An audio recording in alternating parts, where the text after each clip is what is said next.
This is Hkhs'S Sport, bringing you that heat and far. We keeping the foot on the whoop, next. We keeping the foot on the whoop, next. And like the Tibetan master that I am, I'm applying what? Unlimited pressure. Because pressure does what? Eat versus pipes. Let's talk about it, man. Mark Breland told the truth about Deontay Wilder. See, this is why Hkhs'S Sport never got caught up in boxing community fan bases or so-called boxing community fan bases. They prison your mind, man.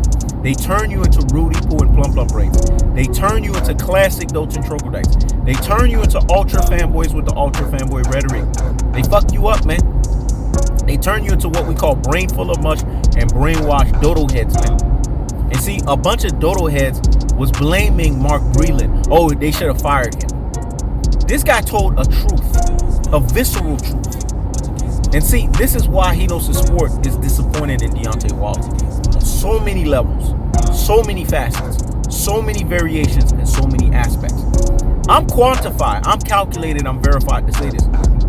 Because Hkhs'S Sport is a staunch supporter of Deontay Wilder. But Deontay Wilder got led astray. He has too many yes men, so-called black community fan base. They yes men him. When you love your brother, you gotta admonish him. When you love your brother, you gotta chastise him. When you love your brother, you gotta correct him, man. So we gonna correct Deontay Wilder.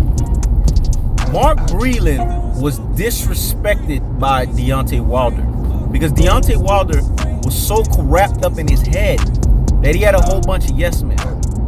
You've heard me on plenty of lives in the past talk about this, that Deontay Wilder had so many people telling him yes in his camp. He had so many people telling him that he was basically the guy. And see, I didn't like the fact that he had all of these guys looking as good as he is, because clearly they're not looking as good as he is because of the fact that they got their own money. It's his money. This is the problem when you have yes men and you don't have people that you can check. Say what you want about Floyd Money Mayweather. Floyd always listened to his trainers, man. Say what you want about Earl the True Spence. Earl the True Spence always listened to Derrick James, dog. With Floyd, it was always either Roger Mayweather or Floyd Mayweather Sr. We saw this in the Manny Pacquiao fight.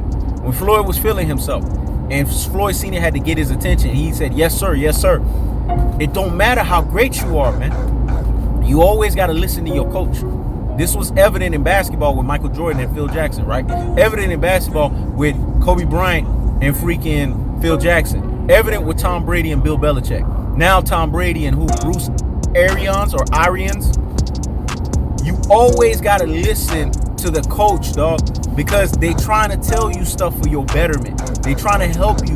They trying to get your faculties and your affairs in order. They're trying to get your mind right. Mark Breland said that Deontay Wilder became uncoachable. I agree with him. You could see this with Deontay Wilder. The way that Deontay Wilder was talking, he was talking as if the sport itself embodied him to the point to where he had all of the answers. You don't have all of the answers, man. A fighter can always get better no matter how great they are. This is what's interesting about the sport of boxing or sports in general. We've heard Michael Jordan talk about this. We've heard Roy Jones Jr. talk about this. We've heard Serena Williams talk about this. We heard Derek Jeter talk about it. We heard Warren Sapp talk about it. All of them said something in common. You want to know what it is? No matter how great you get to the sport has a thing about it to where it always humbles you, to where you always have to go back through a learning curve, to where you always feel that you have to rebuild your mindset up. You have to rebuild your ability up. You have to rebuild your thought process up, because the sport can humble you at any given moment just when you think you arrived. That's what happened with Deontay Wilder. He thought he arrived, and the sport of boxing humbled him.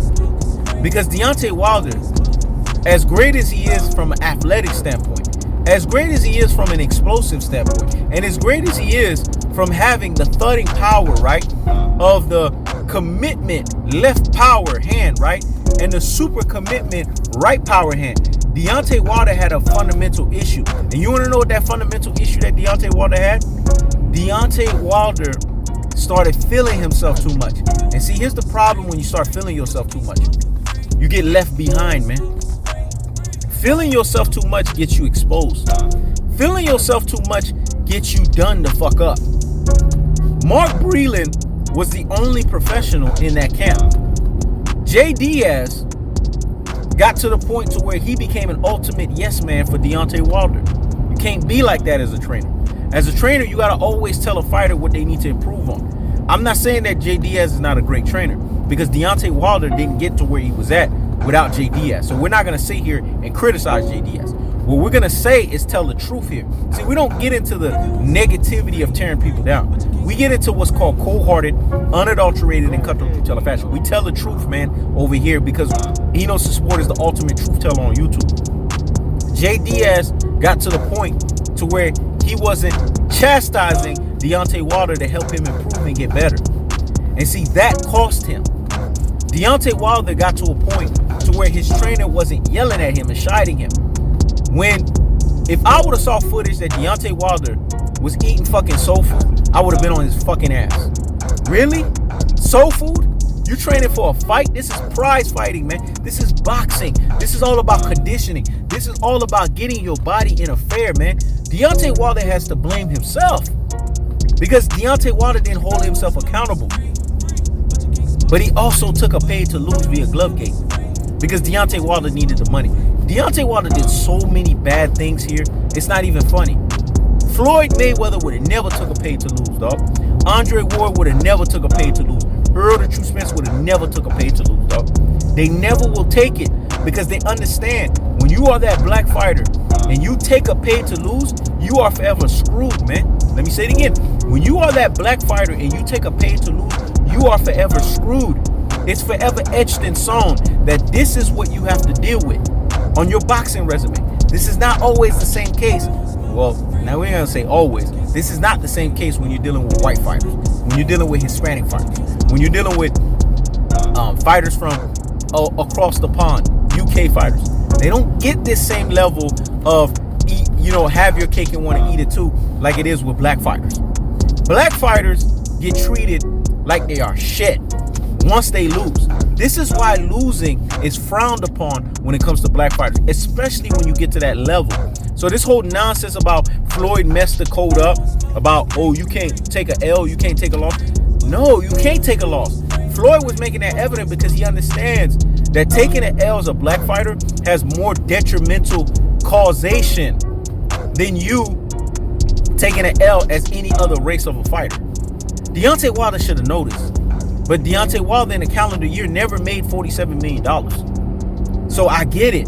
You got a reality chick, your fault and your choice, that you wanted to take care of, that's into extravagant things. You didn't know how to check her and put her in her fucking place and put her ass on a budget. I don't give a fuck how fine a woman is. You should be able to put her ass on a fucking budget. You should be able to be the true alpha extraordinaire, governed by true alpha economics, and let her know this is how shit is going to be. Take it or fucking leave it.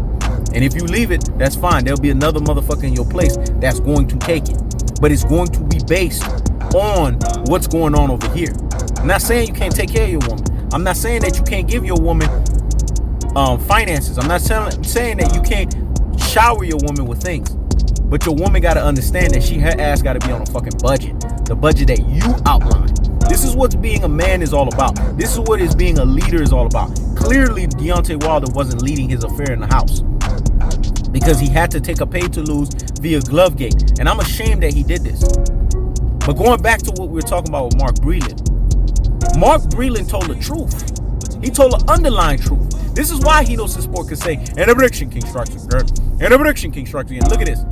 When I sat here and criticized Deontay Wilder, how come every time Hkhs'S Sport says something, it comes back to be true? This is why Hkhs'S Sport can emphatically say, and a prediction king strikes again, and a prediction king strikes again. You know why Hkhs'S Sport can keep saying this and keep tooting his own horn? Because every time Hkhs'S Sport reveals himself as the prediction king fashion artist that he is, it comes to pass. It comes to be true. And Mark Breland just confirmed what Hkhs'S Sport said. Basically, he took a pay to lose via Glovegate. And you know why? Because he didn't listen. He was too busy trying to listen to his pockets as opposed to listening and improving and getting better.